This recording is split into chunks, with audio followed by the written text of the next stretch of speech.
Video को and तक देखिए जानने के लिए कि रास्पुतीन था कौन। धुरंधर 2 में बोनी एम का रास्पुतीन क्यों। लिरिक्स के अकॉर्डिंग धुरंधर अनस्टॉपेबल और क्रेजी एंट्री लेता है तो बोनी एम का आइकॉनिक डिस्को बीट ऑडियंस को अलग हाई देता है।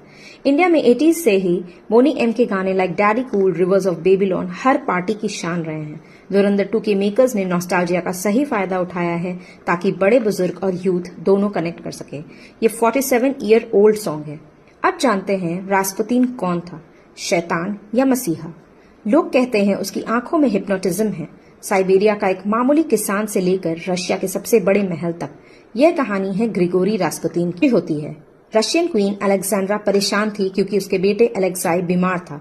उसको हेमोफीलिया था जिसमें ब्लड क्लॉट नहीं होता है चोट लगने पर, एंड डॉक्टर्स ने हाथ खड़े कर दिए थे। शी सेड, अगर ये फकीर मेरे बेटे को बचा सकता है तो यही हमारा भगवान है।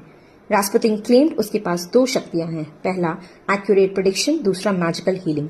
कहा जाता है उसने कुछ ज्यादा नहीं किया, बोला डॉक्टर ट्रीटमेंट बंद कर दो। डॉक्टर प्रिस्क्राइब्ड एस्पिरिन टू एलेक्साई जो हर बीमारी में दी जाती थी पहले, बट किसी को नहीं पता था उसके ब्लड भी थिन हो जाती है। जैसे एस्पिरिन बंद, प्रिंस हो गया चार्मिंग और रास्पुतीन बन गया भगवान। धीरे धीरे रास्पुतीन रशिया का असली बॉस बन गया, पर महल के बाकी मंत्रियों को यह अनपढ़ बाबा खटकने लगा। दुश्मनों ने रास्पुतीन को खाने में साइनाइड यानी जहर मिलाकर दिया। इतना जहर तो हाथी को भी मार देता, लेकिन रास्पुतीन पे कोई असर नहीं हुआ। दुश्मन उसे गोली मारते फिर भी वो खड़ा हो जाता। अंत में उसे बर्फ की नदी में फेंक दिया जाता है। 1916 में फाइनली उसकी डेथ हो जाती है। रास्पुतीन ने पहले ही अपनी डेथ का प्रेडिक्शन किया था और उसने ये भी कहा था कि जैसे ही उसकी डेथ होती है ये पूरा एम्पायर गिर जाएगा, बिल्कुल वैसे ही जैसे धुरंधर 2 के क्लाइमैक्स में विलेन का एम्पायर तबाह होता है।